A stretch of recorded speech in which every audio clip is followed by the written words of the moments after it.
पत्रकार बंधुओं को नमस्कार। प्रधानमंत्री की डिग्री का मामला जब से सामने आया है, पूरी की पूरी भारतीय जनता पार्टी बौखला गई है। सारे मंत्री, सारे प्रवक्ता, सारी की सारी भारतीय जनता पार्टी अपने प्रधानमंत्री के फर्जी डिग्री को सही साबित करने में जुट गई है। और मैं इसको फर्जी डिग्री क्यों कह रहा हूं? इसलिए कह रहा हूं कि प्रधानमंत्री जी ने जो डिग्री सार्वजनिक की है, प्रधानमंत्री जी की जो डिग्री गृह मंत्री अमित शाह जी के द्वारा प्रेस कॉन्फ्रेंस में दिखाई गई है,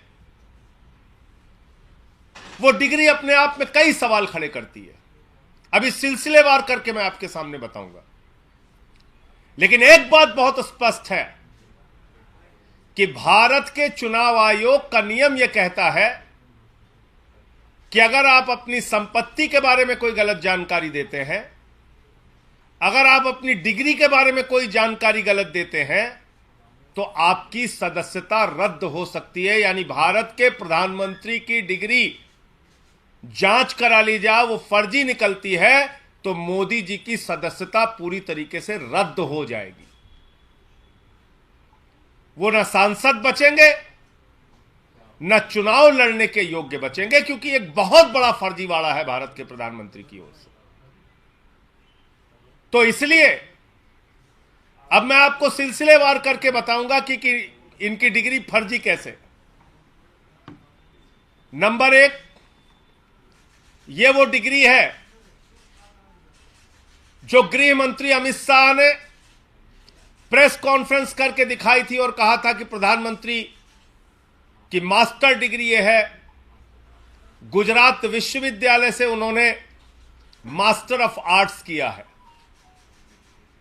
अब इस डिग्री में देखिए आप, नकल के लिए भी अकल चाहिए होती है, लेकिन इस नकल में अकल का इस्तेमाल नहीं किया गया।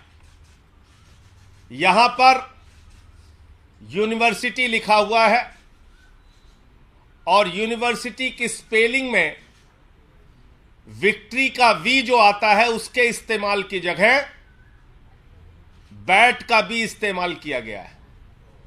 यह हो गया यूनिवर्सिटी। तो हमारे मोदी जी यूनिवर्सिटी से पढ़ाई किए हुए हैं और इसी सर्टिफिकेट में एक जगह और यूनिवर्सिटी लिखा हुआ है, नीचे उसकी अंग्रेजी ठीक लिखी हुई है। यहां बी आ गया, यहां पे विक्ट्री का वी आ गया। ये देखिए आप, इसी सर्टिफिकेट की बात कर रहा हूं जो गृह मंत्री जी ने दिखाई। दूसरा, मास्टर ऑफ आर्ट्स जिस फॉन्ट के अंदर लिखा गया है, जिस फॉन्ट में, यानी कि जिस लिपि शैली में मास्टर ऑफ आर्ट्स लिखा गया है, इस लिपि शैली की शुरुआत 1992 में हुई है। यह फॉन्ट, यह लिपि शैली, मास्टर ऑफ आर्ट्स जिसमें लिखा गया है, यह लिपि शैली आई है, यह फॉन्ट आया है 1992 में। और प्रधानमंत्री जी का क्या दावा है कि उन्होंने 1983 में ही एमए पास कर लिया था। यह है दूसरा सवाल। अब तीसरा सवाल और सबसे बड़ा सवाल यह है प्रधानमंत्री जी का। मैं स्कूली शिक्षा गांव में किया और जैसा मैडम बता रही थी ना कि अपनी शिक्षा के कारण आदमी आगे नहीं बढ़ता, तो मेरी शिक्षा ही नहीं हुई। तो ये प्रधानमंत्री जी का वक्तव्य है, मेरा नहीं, माफ कीजिएगा। यह किसका वक्तव्य है? भारत के प्रधानमंत्री आदरणीय नरेंद्र मोदी जी का वक्तव्य है, मुख्यमंत्री गुजरात बनने के बाद। आज मेरा सिर्फ एक सवाल है मीडिया के माध्यम से, और भारतीय जनता पार्टी के किसी भी नेता में अगर साहस और हिम्मत है तो जाकर प्रधानमंत्री जी से इस सवाल का जवाब पूछ के बता दीजिए। सवाल क्या है? 79 में और 78 में अगर बैचलर डिग्री दिल्ली विश्वविद्यालय से प्रधानमंत्री ने कर ली, 1983 में मास्टर ऑफ आर्ट्स की डिग्री गुजरात विश्वविद्यालय से कर ली। अगर आपकी 1989 में बीए की डिग्री हो गई, 1983 में एमए की डिग्री हो गई, तो भैया प्रधानमंत्री जी देश के सामने इस बात का खुलासा कर दीजिए कि फिर 2005-6 के दौरान या मुख्यमंत्री बनने के बाद का ये जब का भी भाषण है, आपने क्यों एक टीचर को संबोधित करते हुए कहा कि आपकी कोई शिक्षा दीक्षा नहीं है, स्कूली शिक्षा के आगे आप नहीं पढ़े। ये तो आपका बयान है, मेरा बयान नहीं है। ये बयान तो आपने दिया है प्रधानमंत्री जी, ये बयान आपका है, मेरा बयान नहीं है। मैं स्कूली शिक्षा गांव में किया, और जैसा मैडम बता रही थी ना कि अपनी शिक्षा के कारण आदमी आगे नहीं बढ़ता, तो मेरी शिक्षा ही नहीं हुई। मेरी शिक्षा ही नहीं हुई, ये नरेंद्र मोदी जी गुजरात के मुख्यमंत्री बनने के बाद कह रहे हैं एक टीचर को संबोधित करते हुए। तो भैया जब आपने 79 में बीए कर लिया, 83 में एमए कर लिया, फिर 2005-6 में आप क्यों झूठ बोल रहे हैं? इसका मतलब ये सच बोल रहे थे मुख्यमंत्री रहते हुए, जो उन्होंने कहा वो सच था, वो सच था। उसके पहले के जो उनके डिग्री के खुलासे हैं वो झूठे हैं, गलत हैं। और इसी तरीके से उन्होंने यूनिवर्सिटी से पढ़ाई की है, इंटायर पॉलिटिकल साइंस में यूनिवर्सिटी से पढ़ के आए हैं मोदी जी। तो इसलिए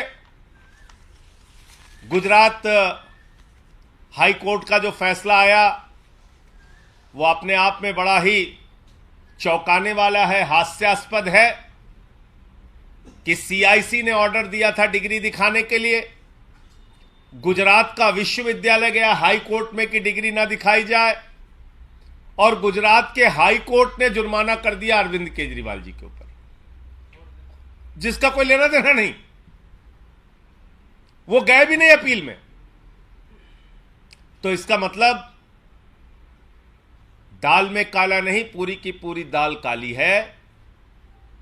और नकल के लिए भी अकल चाहिए, उस अकल का भी इस्तेमाल यह डिग्री दिखाते समय नहीं किया गया है। और बीजेपी की सारी लीडरशिप और स्वयं प्रधानमंत्री जी जवाब दें कि 79 में अगर आपने बीए किया, 83 में आपने एमए किया, तो 2005-6 में आपने क्यों कहा कि आपने कोई शिक्षा स्कूली शिक्षा के बाद नहीं की है? अर्थात या तो आपकी डिग्री फर्जी है या आपका बयान झूठा है, दो में से एक ही बात हो सकती है। आपका कोई प्रश्न हो आप पूछ सकते हैं। आप लोग सवाल उठा रहे हैं, बीजेपी का बता रहे हैं, बीजेपी के लोग कह रहे हैं कि ये सवाल इसलिए उठाए जा रहे हैं क्योंकि जो भ्रष्टाचार के मामले में ध्यान हटाया जा सके। और देखिए, भ्रष्टाचार के मामले में क्या बोला जाए? भ्रष्टाचार तो मोदी जी के साथ आसमान में घूम रहा है। इस भ्रष्टाचार का जवाब कौन देगा? ये भ्रष्टाचार जो आसमान में घूम रहा है, अडानी वाला,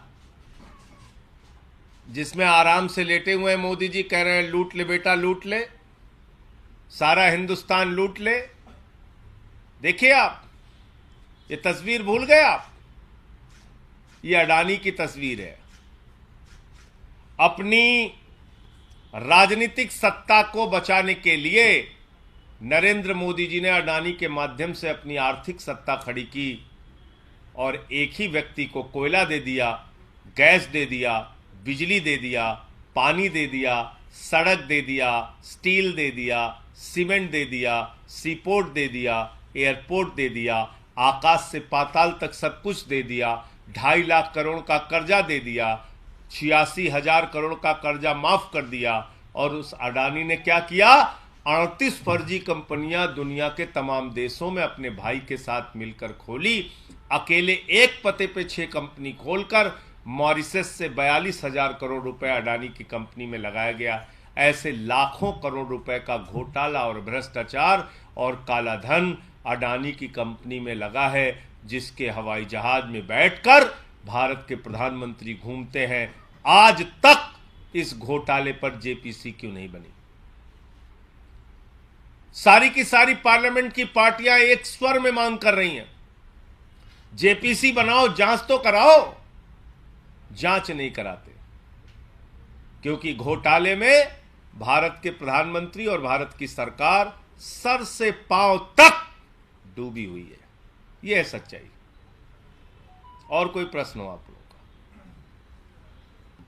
धन्यवाद। गुजरात हाई कोर्ट के सामने आया जो 2002 के दंगे के जो मामले में जो रेप और मर्डर के आरोपी थे उन 26 लोगों को रिहा कर दिया गया है।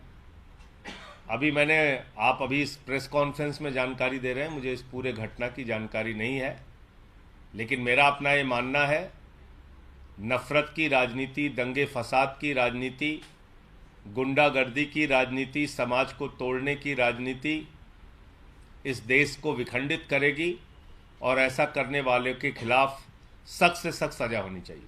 पश्चिम बंगाल और बिहार में कुछ जगह हिंसा हुई है। उस हिंसा की कुछ तस्वीरें हम लोगों ने देखी। पहली बात तो भगवान श्री राम की मर्यादा के विपरीत, उनका जो जीवन चरित्र था उसके विपरीत जाकर अगर हम रामनवमी के जुलूस में राष्ट्रपिता महात्मा गांधी के हत्यारे गोडसे की फोटो लेके घूमेंगे तो फिर ये बहुत बड़ा सवाल है हमारी व्यवस्था के ऊपर कि आखिर राष्ट्रपिता महात्मा गांधी के हत्यारे की तस्वीर का, गोडसे की तस्वीर का रामनवमी के जुलूस से क्या लेना देना है? क्या प्रभु श्री राम ने यही हमें सिखाया है? यही उनकी मर्यादा, यही उनका आदर्श है? रामचरितमानस से हमें यही शिक्षा मिलती है जो रामचरितमानस कहता है सब नर करहि परस्पर प्रीति, यानी कि सारे लोग आपस में प्रेम भाव से रहें। तो हम किस ओर बढ़ रहे हैं? क्या संदेश देना चाहते हैं? हिंसा करने वाले हिंदू धर्म के हों या मुसलमान धर्म के, किसी भी धर्म के व्यक्ति हों, किसी भी राज्य की हिंसा हो, उसके खिलाफ सख्त से सख्त कार्रवाई होनी चाहिए। और अभी तो सुप्रीम कोर्ट तक ने कह दिया, नफरत फैलाने वालों के खिलाफ जो लोग कार्रवाई नहीं करते, नफरत की भाषा बोलने वालों के खिलाफ जो कार्रवाई नहीं करती, वो सरकारें नपुंसक सरकार है। ये तो सुप्रीम कोर्ट की टिप्पणी आ गई है। अब तो मोदी जी को और बीजेपी वालों को शर्म करनी चाहिए। नफरत की बुनियाद पे देश आगे नहीं बढ़ेगा, मोहब्बत की बुनियाद पे आगे बढ़ेगा।